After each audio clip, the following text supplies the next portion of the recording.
Welcome to this special edition of Daily Pulse, where we keep your finger on the pulse of the latest breaking news and the news they're keeping from you. I'm your host, Maria Zeee. A quick reminder to head on over to free speech platform Rumble to watch our full show. If you're not subscribed to our channel yet, do so right now to catch our no-holds-barred reporting brought to you by The Vigilant Fox and Zeee Media.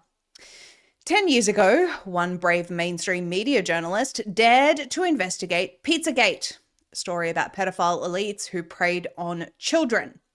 It was so inconceivable to the public that anyone who dared to touch it was often deemed insane, a conspiracy theorist, and all of the other labels associated with those who dare to peek behind the curtain of the system we're supposed to trust. That journalist is Ben Swann. He was subsequently shut out of his former corporate life, no longer an MSM anchor, smeared, slandered across multiple news outlets. But now that we've seen the Epstein files, people realize Ben was right. Now Ben, who has remained an investigative journalist, is reminding the world that Epstein and Pizzagate are connected.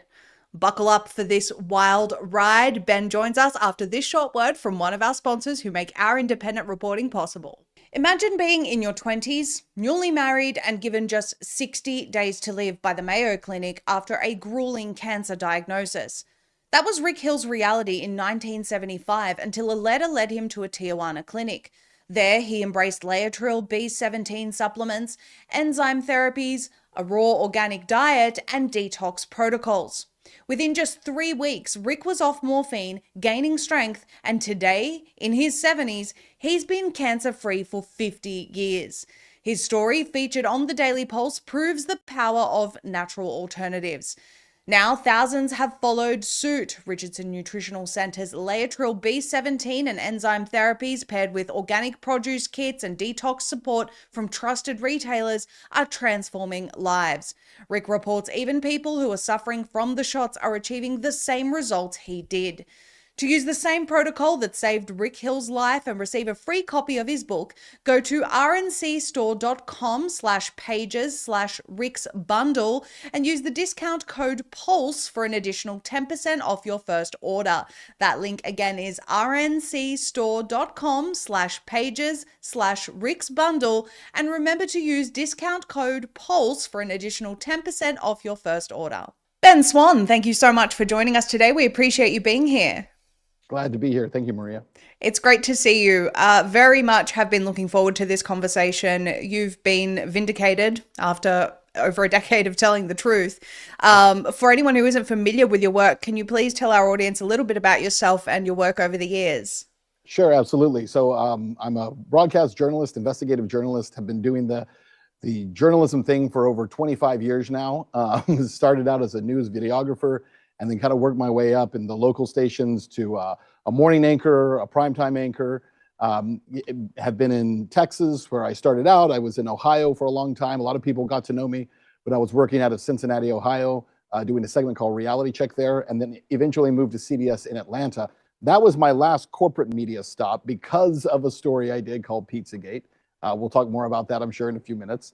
But I've been doing it for a long time, and then have been an independent journalist off and on for the last 15 years, and really have been trying to figure out what that would look like. And it was after my last corporate gig that I said, nope, this is the only way to do it.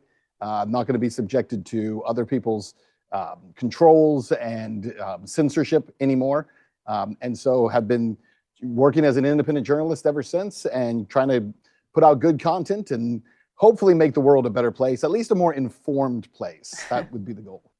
Well, that should be the goal of independent journalists. I personally really do appreciate your work. I've seen some of your work, particularly around Zelensky, which was really phenomenal, that series that you released, and I encourage people to watch it. I do want to obviously talk about Pizzagate and Epstein. This is, your reporting on this that got you into hot water many years ago has now again gone viral. And we should be paying attention to the people who looked into this from the beginning. So take us back to that time, Ben. What initially sparked your interest and what did you find? Yeah, absolutely. So at the time I was working for CBS in Atlanta. I was the primetime anchor there. And there was a story that was getting a lot of press, or not press, excuse me, but a lot of attention on Twitter. It was the #1 trending topic on Twitter for like 4 months, and it was called Pizzagate, right? And there was just a lot of people talking about it for months, and had been reaching out to me because at the time I had the largest social platform at the time of any local anchor in the country by a mile. We had over 500,000 people on our Facebook at the time, which was unprecedented. We were growing at the rate of about 11,000 people a day in terms of our growth. So it was pretty substantial. And I was known as a guy who would take on tough subjects. Years before, I had confronted Obama about his kill list, about the killing of American citizens without due process, about the Syrian civil war and funding Al-Qaeda in Syria. And so people knew me as somebody who would take on difficult subjects. And so a lot of my viewership was reaching out to me saying, hey, you got to talk about this Pizzagate thing. And I started to look at it, and honestly, I was like, this is too crazy. It's not real. I mean, it's claims that Hillary Clinton is eating children in the basement of a pizza parlor in Washington, D.C. It was nonsense. And so I just kind of ignored it. It was too crazy. And then while working at the CBS affiliate, all of a sudden we do a story one night about a guy who carries a rifle into a pizza place in Washington, D.C. and shoots it up because of a online conspiracy hoax called Pizzagate. And at that point, I read this story on the air because it was, it comes through the feed. So we have AP feeds and CNN feeds. And so it came through, and I read this story on air and was like, well, that's kind of crazy. Why would this person do this? And then the next night we're doing a story about that. It's coming from CNN, talking about the fact that this whole Pizzagate conspiracy was created by Macedonian sheep farmers who were trying to prevent Hillary Clinton from being elected president. And I was like, now that's crazier than the stuff I've read online about Pizzagate. Like, that's total nonsense. So I'm like, well, then let me take that and actually take a look at it. Like, let's find out what this story is. And so I started investigating it, looking into it, reached out to people online and said, whatever you have on this, send it to me, right?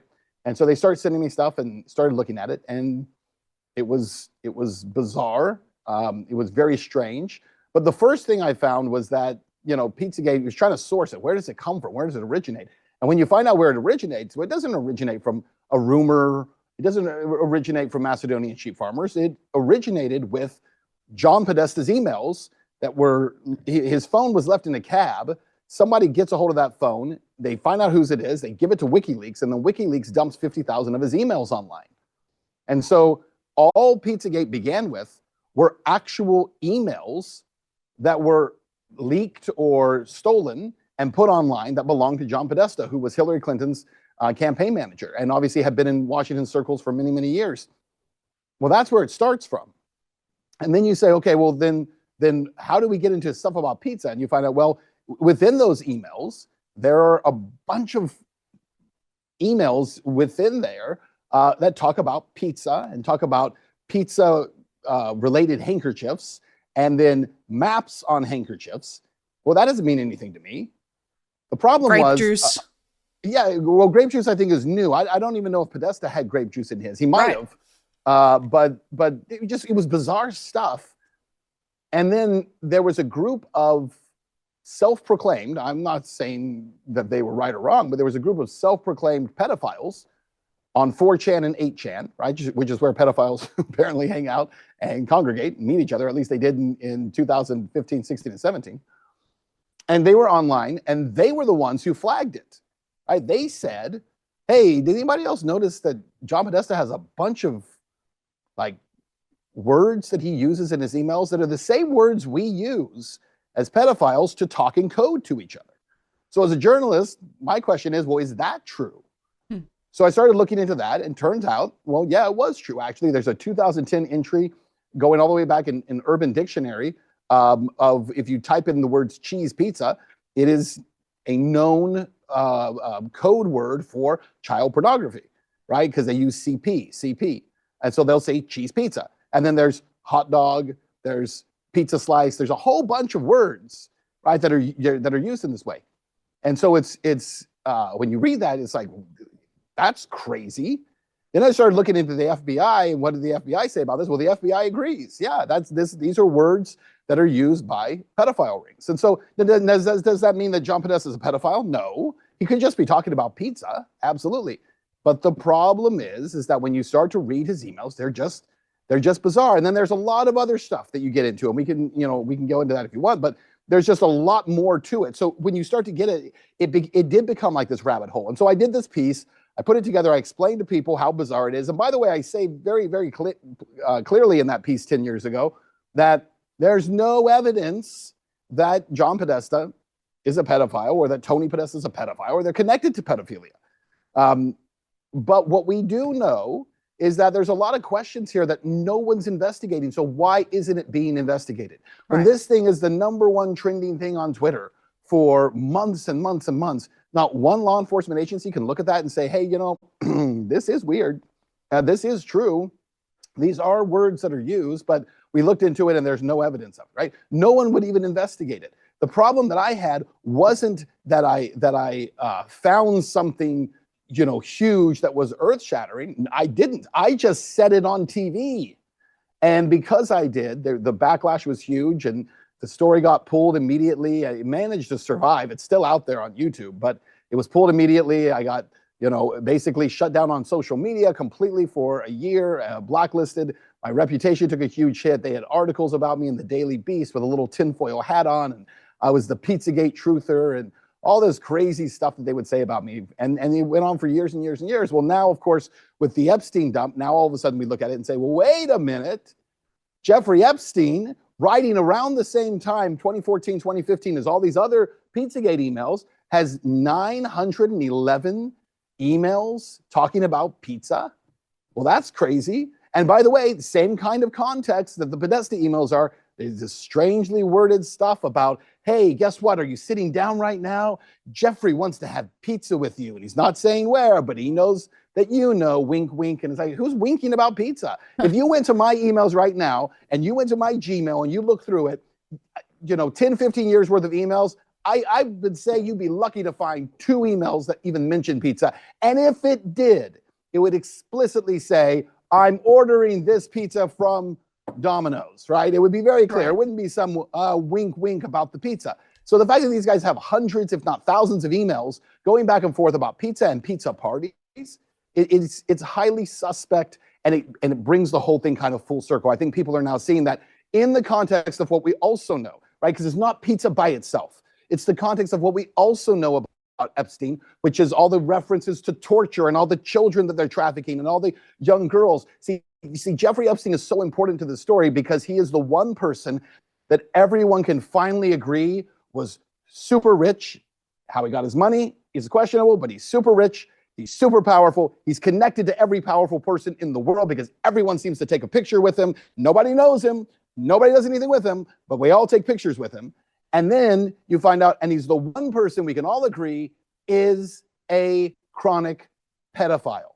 So because of that, it brings the whole thing finally where you say, maybe there is something to this story. Yeah, absolutely. What I find interesting is the parallel between that time, the refusal to investigate, and what's seemingly happening now. We have Todd Blanche saying essentially, case closed, we're done with this. Yep. Even President Trump is saying the DOJ should not waste any more time on this. When I don't know about you, Ben, but I'm seeing emails in there with instructions to kill people, torture. How can we not be investigating this?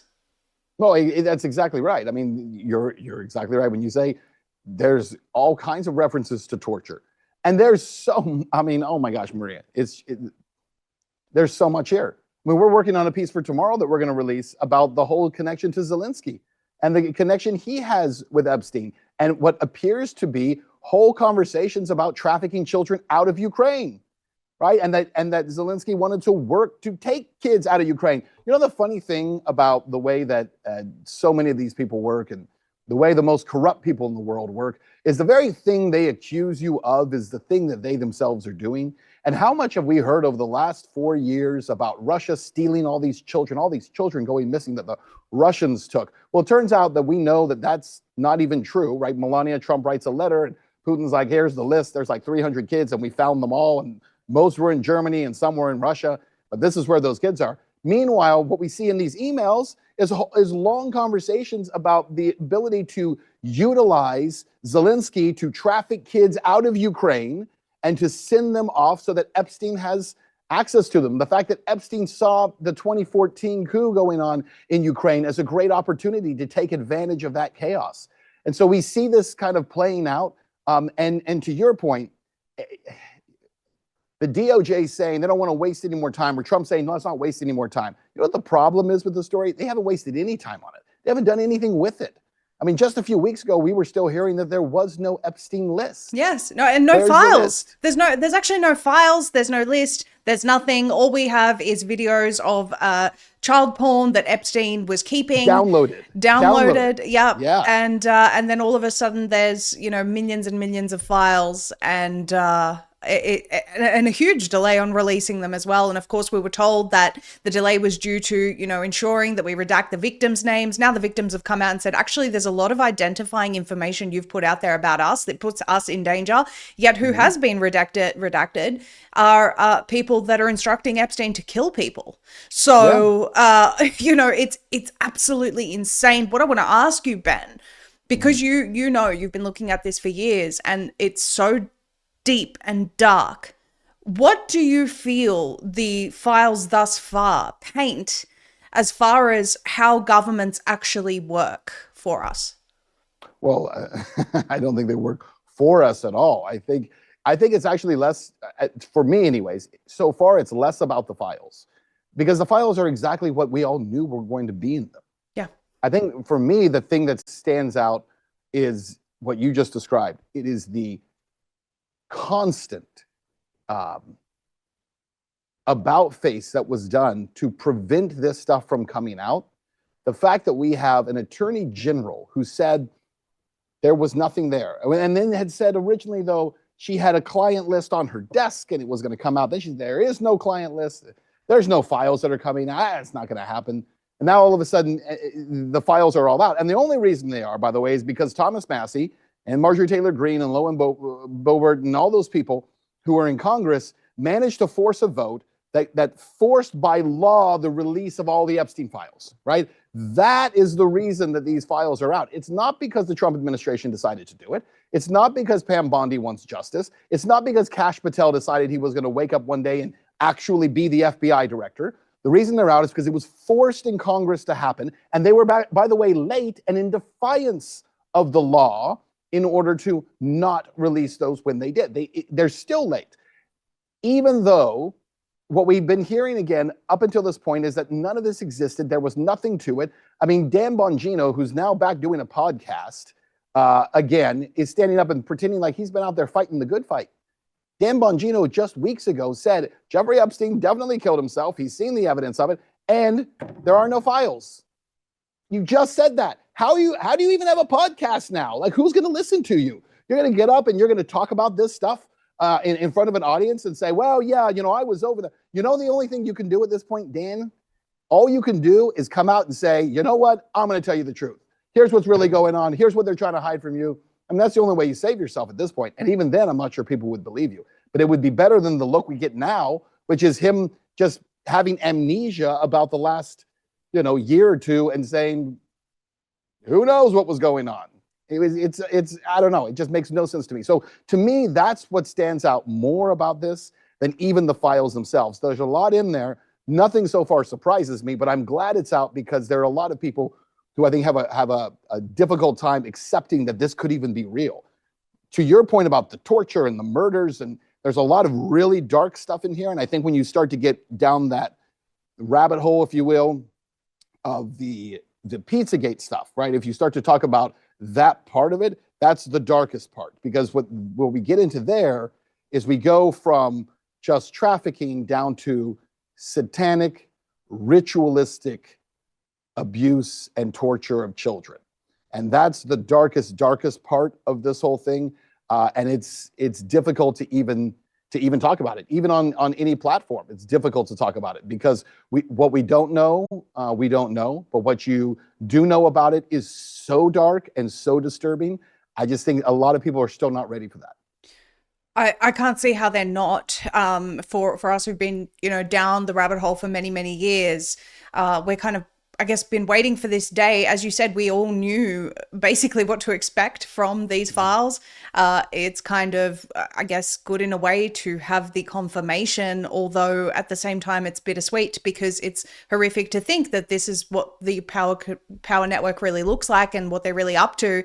And when you say, Pizzagate starts getting into satanic ritual abuse and child abuse, some of that is in this latest drop as well. The descriptions about cutting people's feet off, and I don't want to get too gruesome with everyone here, right, but we can't avoid facing this because we have a serious problem here. We have a problem where we look at these files and we see Epstein is and his network and his operation is everywhere. It's in pandemics, it's in the pharmaceutical industry, it's in gene editing. He wants to genetically alter Black people to make them smarter. I mean, it's just in everything. And well, can I say something about that? Because you're absolutely right. I mean, it is in everything, right? When you, it almost feels like it's a bad movie. Yeah. Right, where if I'm reading a script and they're like, okay, so we've got this guy and he's going to be involved in like honey trapping all these different powerful people, and he's got this proclivity for young girls because that's the best way to honey trap, and he's going to be involved in like kind of the satanic ritualistic stuff. All right, that's a plot. I can see that. And they're like, but also he's going to be planning pandemics with Bill Gates. How about that? Okay, well, now it's getting a little, your plot's getting a little thin here, right? We got to focus on something. Well, then he can also be involved in gene editing. He can also be involved in working with Bitcoin. If you read through these files, you're right. He is in everything, which tells you that it's not that Jeffrey Epstein is some mastermind who was trying to rule the world. He's clearly working for governmental entities that are utilizing him to push various agendas in various places. Otherwise, Epstein is way too diabolical. It has to be that he's being controlled and he's an asset for someone. I think we all know that. I think we all know that that's the reality of who he was. But again, when you read these documents, I think it confirms a lot of things that you know, but you haven't been able to prove, if that makes sense. Yes, absolutely. Almost like a sophisticated lackey of sorts, coordinating between people. We see his discussion with Ehud Barak, telling him, I haven't met Peter Thiel yet, but he's someone that you need to connect with as Ehud's getting out of his position. He's someone that you need to connect with. Palantir. Epstein can't even spell the company properly. Right. Neither can Ehud Barak. To say that this guy is just this genius that can control the whole world, I don't think that Epstein is that man. No. But he's the fixer, right? He's the fixer. Right. And we then see a very interesting, there was one particular thing that came out between him and Peter Thiel, where he's saying that if we can cause a lot of, it's essentially discussing the grand plan to keep the US. This is obviously after they were initially acquainted. They must have some sort of a relationship at this point. This is a conversation happening in June of 2014, according to these emails, discussing the grand plan to keep the US isolated and keep the world a mess with lots of, quote, bad guys on different sides. Epstein tells Thiel that if they achieve this, they'll have to do less. And then you see Epstein saying Iraq, Iran, Libya, Syria, Palestine, Lebanon, Egypt, we would have to admit a strategy brilliantly executed. What do you make of all of that, Ben? Well, again, it goes back to what you were saying. The guy's a fixer, right? And so he is so geopolitically focused in areas that we've never seen before. I think what the majority of people will miss when they look at these files is they think we're just looking at a sex addict, right? He's obsessed with sex. It's all sex all the time. But if you look through these files, it's not, right? A lot of what Jeffrey Epstein was clearly doing was much less about sex, and it was much more about kind of controlling technology. It was controlling wars and geographical locations. It was dealing with companies like Palantir. It was connecting, as you said, with people like Peter Thiel. It's trying to figure out how to best work with Zelensky and how to make an opportunity out of Ukraine. Try to get the Muslim world to adopt a Sharia digital currency. Right. Like why are these things of interest to this guy while he is also, right, running his private sex island and flying, you know, former presidents and people all in powerful positions to this island constantly. The idea that all of this is just because he's a high achiever who can't spell, to your point, because he can't spell hardly at all in his emails. There's something else happening here. There's something else taking place, and I think we all know. Again, we know what it is. We know he's an asset of a government, and most likely the Israeli government. Right? That's what all the evidence points to. I'll just say it.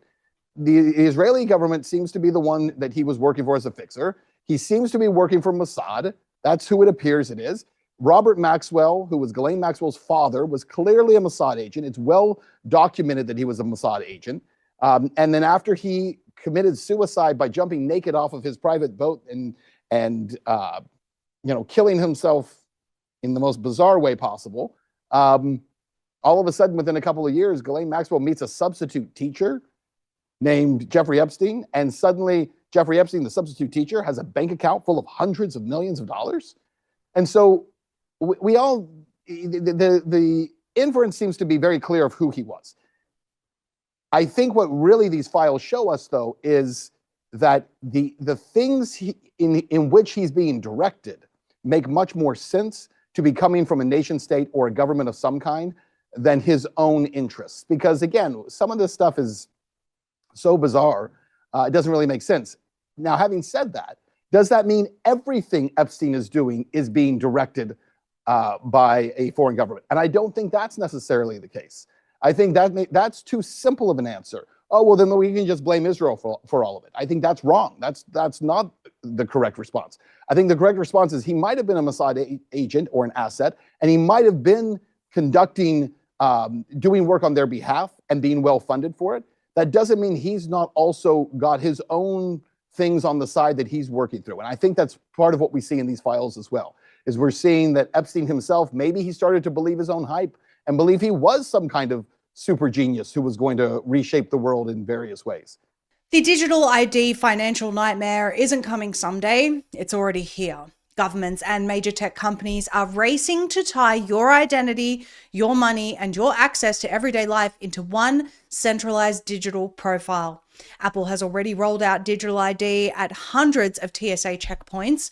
Europe and the UK are pushing national digital ID systems tied to work, travel, and government services.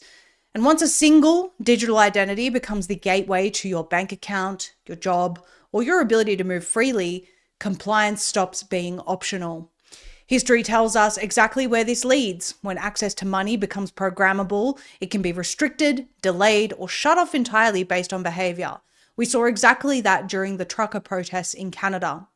That's why Genesis Gold Group created the free Digital ID Resistance Wealth Guide. It breaks down the real risks of digital ID and shows how physical gold and silver allow you to keep part of your wealth outside the system, beyond surveillance, freezes, or permissions. Remember, the digital dollars in your bank account can be restricted with just the flip of a switch. Physical metals can't. So get your free Digital ID Resistance Wealth Guide right now at goldandfreedom.com. That's goldandfreedom.com before digital ID becomes the default and your options disappear. Visit goldandfreedom.com today. Well, certainly the people that associated with him treated him as someone who could be depended upon to navigate or coordinate very, very high level things. And as far as the intelligence connections go, we have MI6 there, we have the CIA there as well. And certainly Mossad, there's one particular email that talks about how Robert Maxwell, Ghislaine's father, allegedly threatened Mossad and Israel with full exposure of all he had done for them unless they coughed up 400 million pounds to bail out his failing empire. So, I mean, there are some clear links there, and I don't know why there's such a huge, but why people are scared about that, why there's a cover up of that. The cover up is something that immediately makes me want to poke around, Ben. People telling us that we should leave this alone and this isn't important. And yet it seems like this is, to me, the biggest story since I can't even remember something this huge, because we're talking about people at all levels of government. I even saw a list that Epstein had allegedly compiled of Australian politicians, where, it looked like a potential blackmail list. I mean, there's nowhere that he hasn't touched. And I want to ask you, Ben, on that topic of people being, whether it's scared or reluctant to cover this for whatever their reasons are. My running theory for some time has been that they knew that people would lose confidence in the mainstream media after the COVID era. And a lot of quote unquote influencers and people that purport to be alternative media seem to be very, very afraid of this subject too. You mentioned Dan Bongino is out here, condemning the black pillars. The black pillars exist because of the lack of results and the cover-ups that we're seeing. So what is your take on all of that, and how far-reaching is this fake alternative media network that we seem to be seeing? Yeah, well, I think that's a good term to call it, fake alternative media, because they're not really an alternative.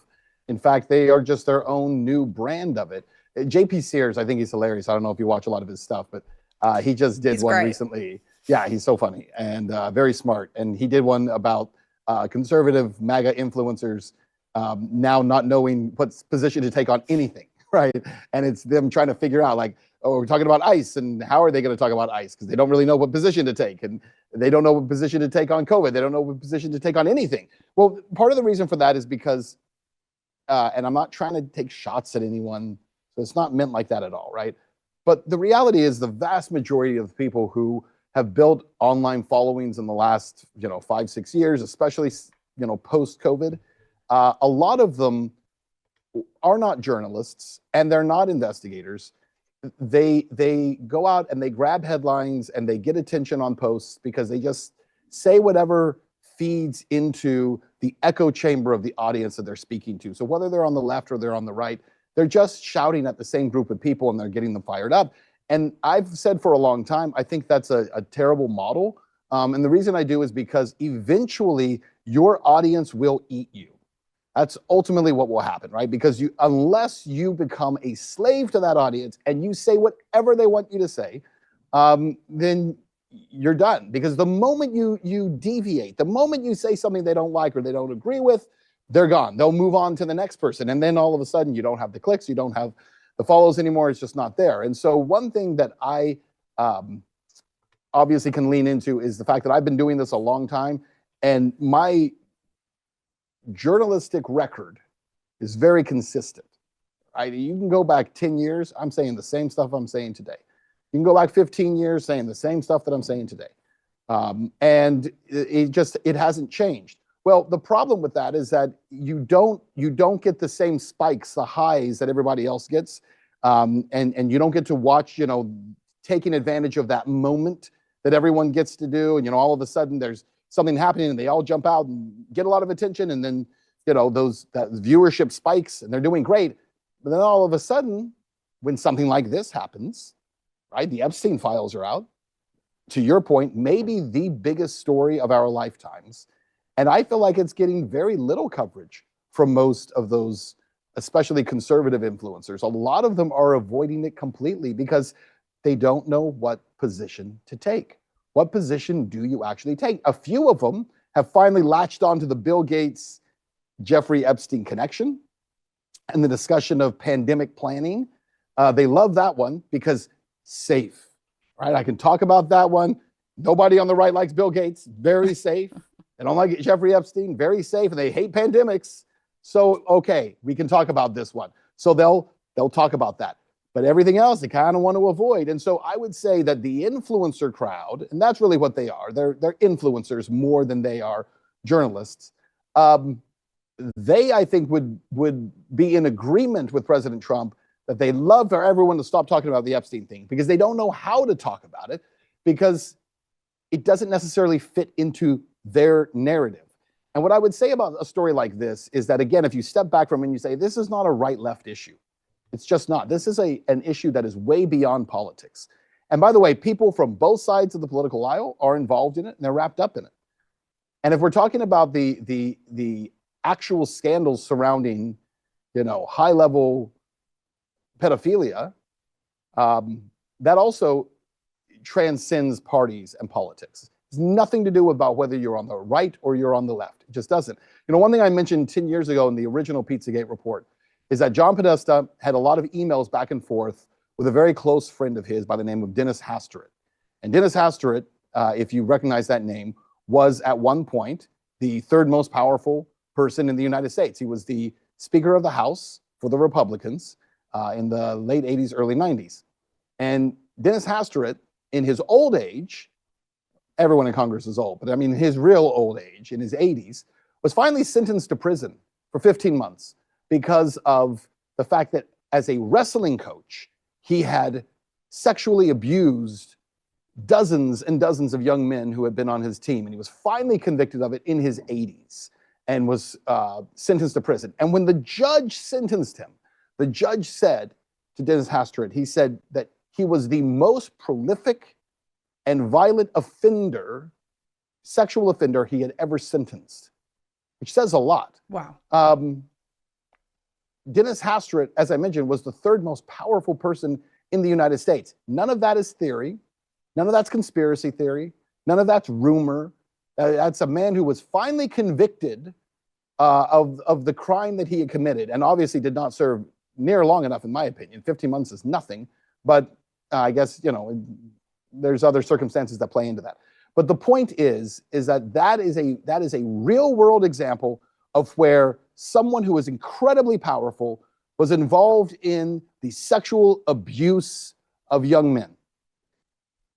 Dennis Hastert is not the only one. He's not alone in that. But again, this is where it transcends the party part of it. It transcends politics. It's not about whether or not Dennis Hastert's a Republican and he plays for this team or that team. And what we've done in recent years in our country is that we have adopted this team mentality. If you play for my team on the right, you can do whatever you want, and I'm going to go along with it. And it's actually even worse now. It's if you play on Trump's team. Yeah. If you're on Trump's team, Team Trump, you can do whatever you want, and we're going to say it's okay. And if you're on the left, we're going to demonize it, and vice versa. If you're on the left, you say, hey, if you're over here with us, we'll let you get away with whatever. Because who on the left is, even today, still calling out Bill Clinton and the fact that he is probably the most prolific sex offender ever to sit in the Oval Office. And yet no one's talking about him at all. On the left, but right, if you're on the right, they'll attack you. So I think that's part of the problem on the influencer side, is they just don't know how to play it because it's a team sport. It's not journalism. Well, I do want to ask you a couple more questions, and one of them is about that left-right. I find it to be a really serious problem. I find, especially of late, people just letting go of their principles. I think it's actually intensified, particularly over the last few months. People just completely letting go of their principles. All of a sudden, MAGA's not 2A. It's like, I don't know what's going on here, Ben. It's actually quite scary to see people flipping. It is quite insane. And for me, I think the anecdote, obviously, and perhaps, it's my journalism brain that thinks this way, where I just examine all the facts and remove emotion out of it and try to present a situation as balanced as possible. I think that kind of helps me in my everyday life as well. But it seems that a lot of people aren't able to do that. And the problem's just intensified, where emotions are running so high, people can't think clearly anymore. And you said it so well, where it's like, it's gotten even worse than left and right. It's like, now if you're anti-Trump, then, for simply criticizing, now you're all of a sudden against all of conservatism. How did this happen? Mm-hmm. Well, it's because it's the cult of personality. I mean, what we've done is, and Trump has been responsible for a lot of this himself, right? Which is that he has decided he is conservatism. He is the right. He is MAGA.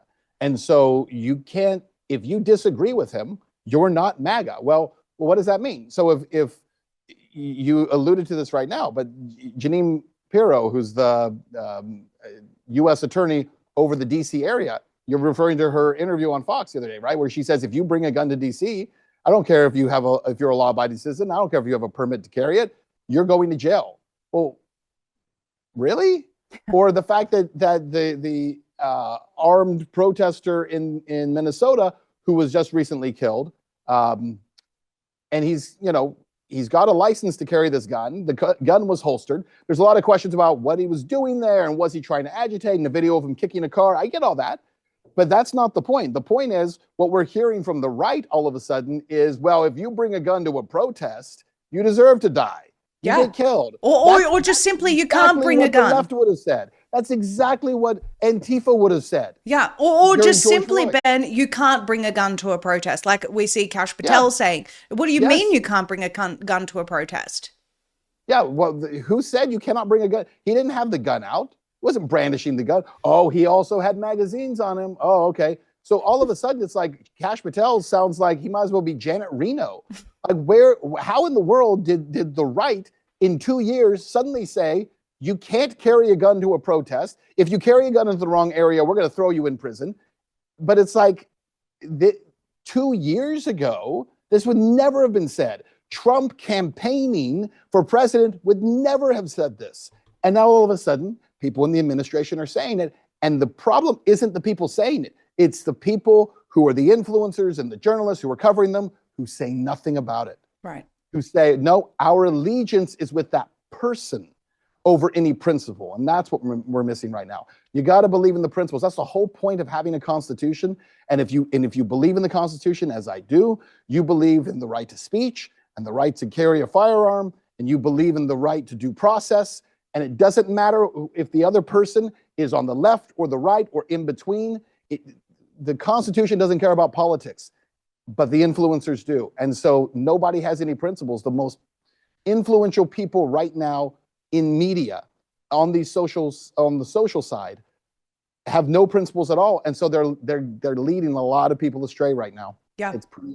Yeah, you're absolutely right. On the topic of speech, because you just brought it up, we've seen a lot of alarming statements as well, particularly after the tragic assassination of Charlie Kirk. Pam Bondi coming out talking about hate speech, President Trump floating hate speech. We now have in Miami Beach residents being visited by the police because they said something mean about a mayor in relation to Israel.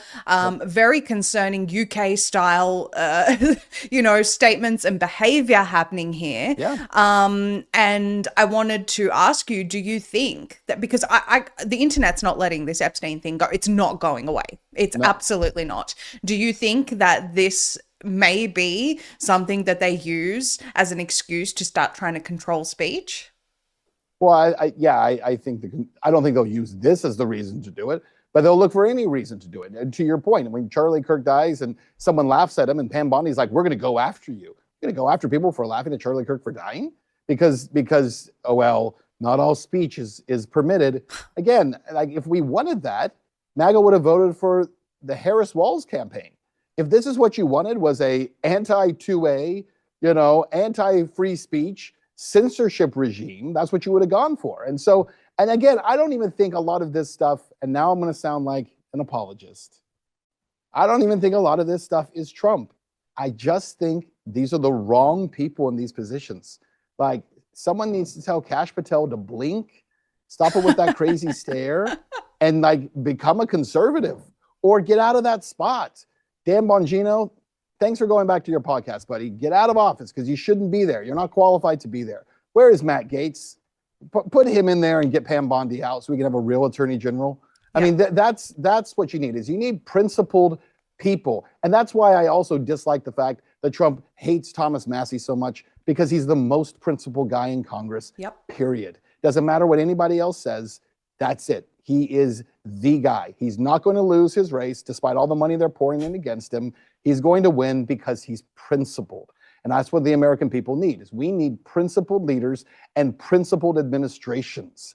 And that's what we need to have. I agree with you. And I want to really end on this. We see Trump attacking Massie very relentlessly. We find out that from Massie, he says some of the people funding this multi-million-dollar campaign against him are actually found in the Epstein files, associates of Epstein. And I find it very disturbing that Trump is attacking Massie like this.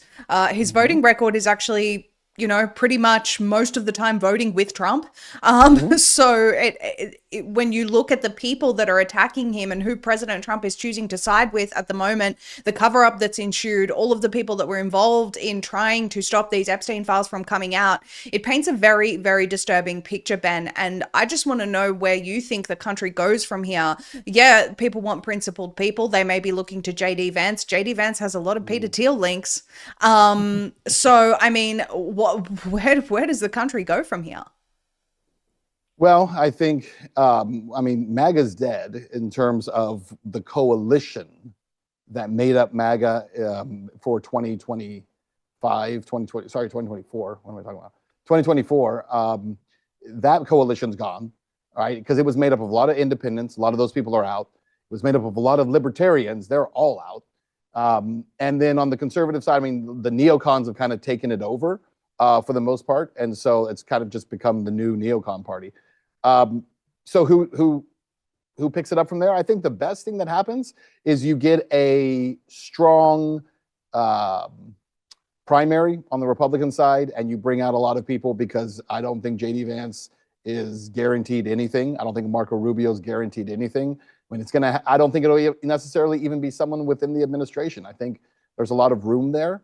On the left, we'll see what happens. I think the problem that the left will have is that they'll want their own version of Donald Trump. So whether it's an AOC or somebody who's super hyper aggressive, might galvanize their base. But I just don't think the public necessarily wants like someone on the left who's foaming at the mouth. I think they'd rather a Joe Biden who can't find the Easter Bunny and find his way off of the stage. So who knows? Who knows what will actually happen? But I think I guess maybe bring it full circle with this. So the thing about the Pizzagate story is it took 10 years from when I first reported it to being able to really say, hey, this stuff is all absolutely real, right? It takes 10 years. And a lot of people have been texting me over the last couple of days just saying, hey, you were finally vindicated. A lot of people I used to work with too, who thought I was a crazy person, saying, hey, you were right. And what I would tell them is, first of all, vindication means nothing. What matters is justice. And so hopefully something actually comes of it, because the story's not about me. It's about the victims, right, of these pedophiles and these elites. Yeah. But truth has a long arc to it. And I think the thing about whether it's in politics or it's in media or anything else, there is a long arc to truth. And I hope that what will happen in terms of kind of the political future of the country is that ultimately the principles that guide us won't be affected by which influencer is hot today, which politician screams the loudest today, but that people will find their way back to kind of the principles that guide us. And that's what I'm hoping will happen. What that shape or form takes in the next couple of years, who knows? I certainly do not have a crystal ball. I have no idea what it will look like. But I do believe that as long as those of us who are in media trying to do it the right way, meaning trying to stay true to principles, if we'll keep doing our job, we can help to guide it, at least in some form. We can help to guide it, because that's what I think the country needs, is it needs principled people, whether they're in media or they're in politics or they're just at home with their families, to be principled in what they do and to stay focused on the bigger picture of what our story looks like rather than on whatever's hot for the moment. Couldn't agree with you more. Fantastic closing statement. One of those principled people is Ben. If you haven't noticed, you can follow him on X at Ben Swann _. Please let people know where else they can find you, as well as your bombshell series on Zelensky, which everyone needs to see. Yeah, absolutely. So you can check that out at truthandmedia.com. And also on X, again, you can watch all of these things. Ben Swann _ Instagram as well. Ben Swann _ easiest way to find that content. Really appreciate your time, Ben. Thank you so much for joining us. I'm sure we'll speak again. Thank you, Maria. Are you protected in a world where threats of EMPs, solar flares, 5G, and all types of EMF are interfering with our very existence? Escape the grid with Escape Zone, bringing you the highest quality Faraday technology for ultimate preparedness. Choose when and where your devices are detectable. Faraday bags protect you from EMPs, car theft, card and device skimming, identity theft, tracking, Bluetooth, and GPS. Choose from premium mobile Faraday bags, crossbody bags, laptop bags, and even women's handbags, or opt for the optimum protection with a ballistic backpack, combining cutting-edge Faraday technology with a ballistic 3A Kevlar for the ultimate protection and preparedness. Now you can also protect from EMF with their top-notch EMF beanies and blankets, shielding you from some of the most harmful frequencies in our environment. Whatever your needs are, Escape Zone has you covered, and their range is perfect for personal use, family use, or even as a gift for someone you truly care about. Visit escapezone.com/pulse and protect you and your loved ones today. That's escapezone.com/pulse. We want to thank you all for tuning in tonight and really just echo what Ben said there. This isn't about vindication. This is about justice, and the way that we get to justice is through telling the truth. If you appreciate our journalism and the fact that we always aim to tell you the truth, please make sure to subscribe to our Rumble channel. Give it a follow. Give us your thoughts in the comments. Like the broadcast. Subscribe to Rumble Premium as well. It supports the free speech platform that we're able to broadcast on. And you can also support us by supporting our sponsors. They are the ones that help us to continue doing what we do. And we've personally selected people that actually care about your future and humanity, and supporting them supports us. So make sure to visit their links in the description below. We will continue to cover this insane story of a generation, probably our entire lives, as more comes out. You can be sure we are not going to shy away from this. We will see you tomorrow night at 7 p.m. Eastern. Good night.